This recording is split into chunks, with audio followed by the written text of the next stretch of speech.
other groups on campus. So, for example, we brought in safe zone training for like LGBT rights, and people, in general are very excited and vocal about things within the chapter. Not a lot of us have time to, go out and like protest or whatever. But on smaller levels, via whether it's social media or just conversations one-on-one with other people, or going to a speaker on a different issue. Those are things that people do like to do. So that's something that we're like, something for the future that we'd like to kind of do is like figure out ways to like kind of better have like more tangible programming for like that, because especially social justice, like a lot of us feel very passionate about a lot of causes for like equality for all, and because we're women in engineering for the most part, we're used to kind of being on that other side where it's like there's an imbalance here. How can we fix this? So a lot of us are very passionate about different issues like mental health. Mental health is a big one in our chapter, and like various things like that. So, but it's something that like just finding like the right like means to be able to like better like either get involved or like make sure everyone's aware of it. So that's something we're actually like looking for. So if anyone has some suggestions or something, we'd be glad to have that. You talk a lot about sort of anecdotal evidence of seeing the chapter change in lots of ways. Can you talk a little bit about some more concrete analyzing that you've done, whether it be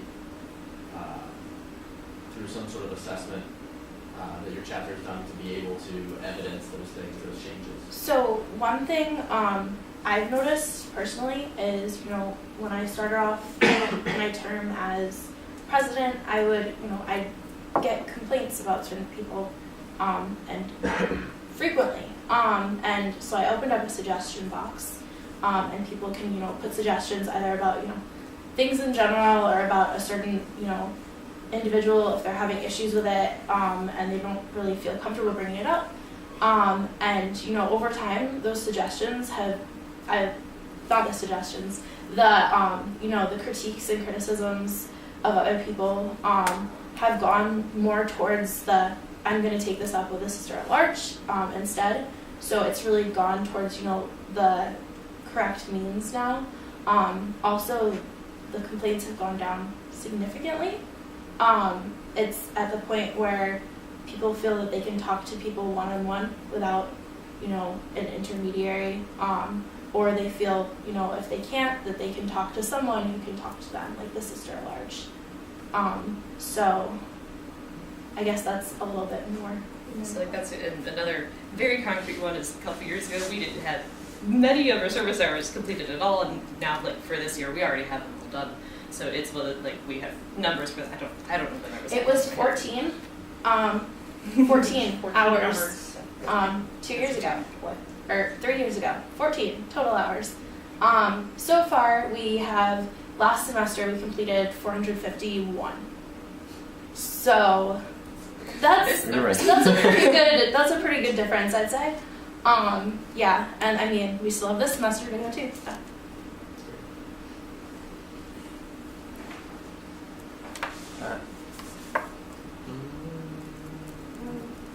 The question, I can't figure out what I want to say. I think that you obviously have made some great strides, right, in the last 2 years, and where do you go from here? Like, what is your next year when you present? What things are you going to say that you're able to accomplish in the last year, and how do you think you're going to be able to get there? I think one of them is the social justice issue. That's definitely a big thing. I know we'd like to bring in, speakers to chapter or, that sort of thing to discuss these issues, maybe even more controversial things. Encourage people to, go to the Faculty Fridays where they're discussing these issues, and, go to more presentations about these things. I'm losing this one. This year. Apologies. It's okay. I'm sorry.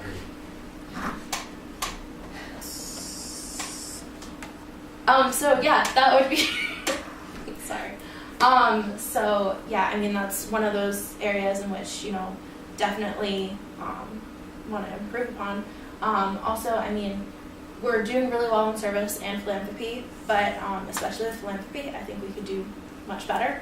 Especially with regards to going to other chapters' philanthropy events, it can be difficult for us, especially since we have the smaller numbers. And again, since a lot of them are very team-based, it's hard to like be able to assemble a team of us to be able to participate in something, especially when we have busy schedules and we're all like, it's like I'm already burnt out for this semester. I've already done 20 things, so it's something that like we're trying to be able to like get more out in the community, participate in more philanthropy events as much as we can.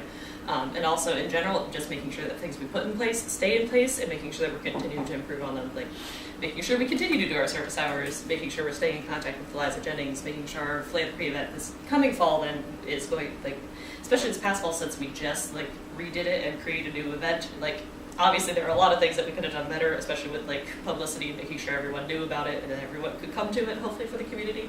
So that's something that we'll be working for, like, over, like, this next upcoming semester, the fall. Just kind of things like that, making sure that like the things that we put in place continue. And Sigmund Circle too, since it's super new still, like we're still kind of getting a feel for how we can use this as a tool, like how we can better work out the kinks of the system, how we can make sure it's benefiting as many sisters as possible. Yeah, and with regard to attending other philanthropy events, something we actually put in our 5-year plan, because our last 5-year plan expired because it was 5 years. Anyways, so the beginning of it is one of the first things we want to do is attend. We want to have at least one sister at 1/3 of other chapters' philanthropy events, and those we cannot attend. We'd like to send them, a letter saying like, this is a great event. I'm sorry we couldn't attend, so that we, stay more connected with other chapters, because that's a really good way to have them come to our event as well. Regarding that, for the philanthropy budget this year, I requested money just for going to other chapters' philanthropies, and we had sisters go to Phi-Tau's philanthropy, and I paid for that with the philanthropy budget, so they didn't have to pay, and I encouraged them to go to the event. You mentioned quite a few times that numbers are an issue. Number of sisters makes an issue for a lot of reasons. Is that something that you intend to address in the future?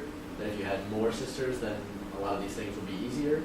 Or is it something where you feel like you are at the perfect number of sisters to make things work, and that's just going to continue to be a challenge? So ideally we'd be, right now we're at 24. Sort of what most people think is the ideal is about 30 to 35. So we're really working on, recruitment strategies for that. That's also in our 5-year plan, numerically, like where we want to be at, how many new members we want to recruit, and how many sisters we want total. So that's something we're definitely working on, because a lot of issues really do stem from that. But at the same time, I and many others really like that we're small, because we can do things like, Sigmund Circle, and we can do things like, we know everyone in the chapter really, really well. And it's a really nice environment because of that. So we don't want to grow too much, but a little bit. With Sigmund Circle, when you first kind of said like, this is the idea, how was it received? How has that mentality changed at all? Where is it at now? Especially since we came off of like a couple semesters where things were very tumultuous within the chapter. Like when we presented to the chapter beginning of this past fall semester, everyone was like, "Yeah, this sounds like something that we could use. It's like let's start using this. Let's figure it out. Let's kind of make it our own thing." So it's something that was pretty well received right off the bat, and it's something that we've had regular attendance at. We'll send out when is goods so that people can actually so it can be scheduled at a time where most people can come, especially if you say I really need to be there this week, then it's kind of catered towards the people who really need to be there, as opposed to someone who's a little bit more chill. It's I don't really need to be there this week. It's I could be there if you need me, but I don't have anything to say. I would just be there to support. So that's something that we've been it's been well received so far, and the fact that we're still using it this semester is a good sign, as opposed to a lot of things in the past that our chapter has done. It's you started up a semester and then it dies. So yeah, and I think a large part because of that, we've had a huge attitude shift within the chapter. Mostly how we're treating other people.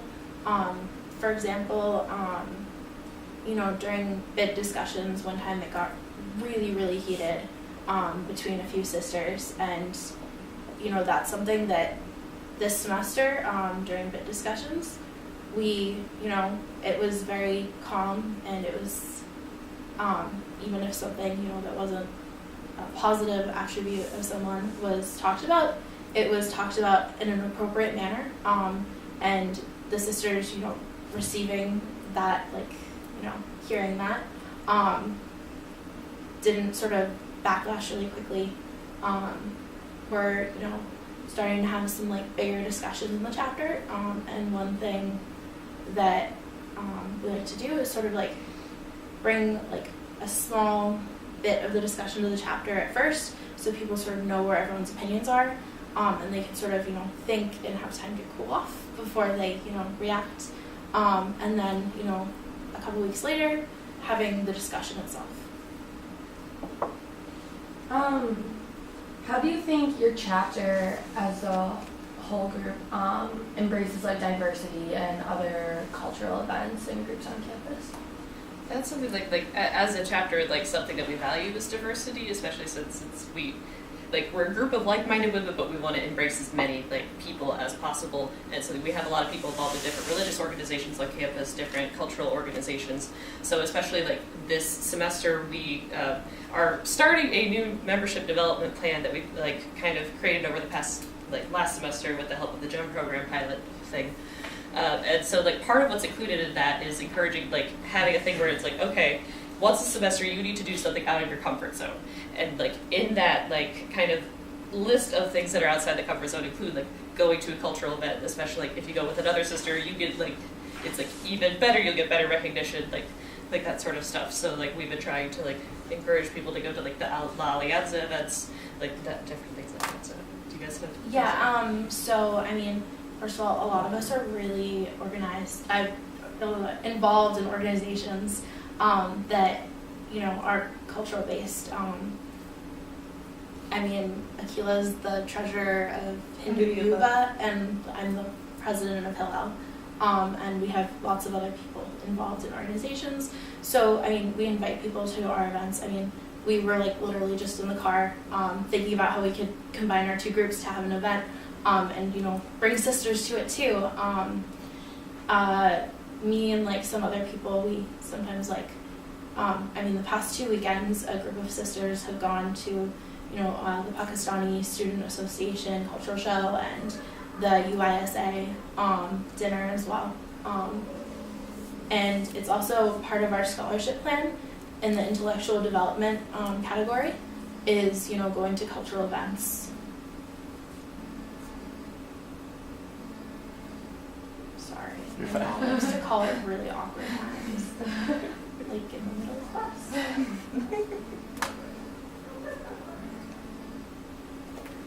Something I was thinking about was, how would you kind of describe an ideal community member, and how do you think that differs from the general member's idea of what a community member is? So,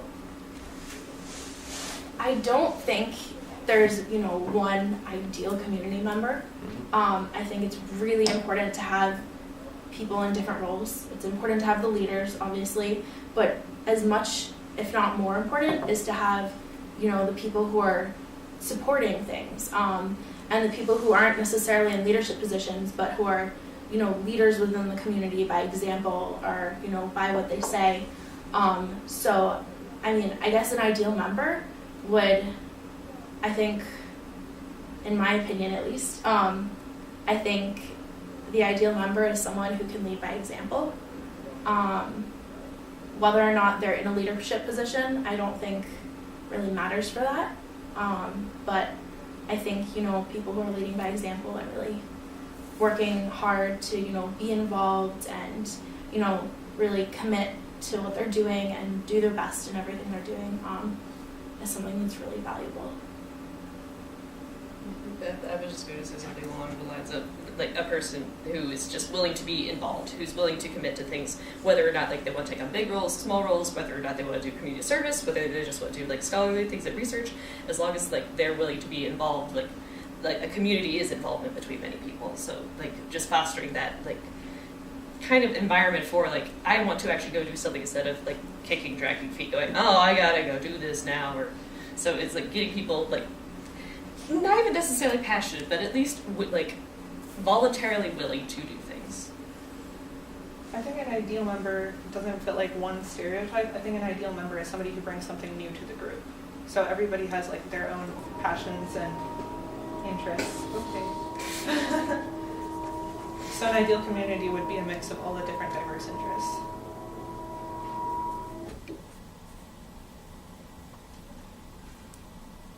Do you have any other questions? Well, just going off of that question, so how do you think your chapters your chapter members encompass those things? Or like the other side of it? It's definitely at least like, it seems like more people are, especially at least like with like regards to different things that we do within the chapter, like especially service, people are more on board and like actually willing to do things. But it's still like as a general, like it's hard to get a lot of people motivated to do things, especially like right now as we're signing up for Greek Week events. As the Greek Week chair, it's very difficult for me to sit by and watch and go like, we need people for events still. We just need 2 more people. Somebody sign up. Someone come have fun with us. So it's something just like it's like I feel like we do a pretty good job of it, but we still have a long ways to go with like probably about like half of our chapter is very gung-ho, very like I want to like be involved, I want to do stuff, like I want to help out, like whether it's within the chapter, whether it's within the community. But then there's still like a section of people who are like, I just kind of want to like do my own thing still. It's like come join us, come be involved. So I think also we've had, so one thing that I know really sort of brought to light for me, this sort of idea of, you know, the ideal community member not necessarily like holding a position, is there's a girl in our chapter who's very involved, very good at, you know, everything she does. She does a great job, but she decided she didn't want to run for any large positions for this semester, which shocked a lot of people. But you know what? She's still a leader in the community, and she's still, you know, well respected by everyone. So I think talking about like some people are really invested in things and some people are like, well, I'm still going to kind of do my own thing. Do you think that that breakup is based off of the individual, or do you think there are certain things within the chapter that people are invested in and certain things that people might be less invested in, if that makes sense? I think it has a lot to do with like the upper third, middle third, Okay. lower third Mhm. sort of aspect. We have most of our members, I'd say, are, you know, I guess you can't say most are in the upper third, but like most are, you know, high middle third, upper third Yeah. sort of place. So most people are, you know, really passionate, which sort of makes, you know, those who are, you know, not as involved stand out a lot more, because the people who are even, you know, in the middle of involved are still very involved. So I think it has a lot to do with that. It's not really specific programs that the people who aren't, you know, as involved are just not attending or are attending. It's just a sort of a general across the board.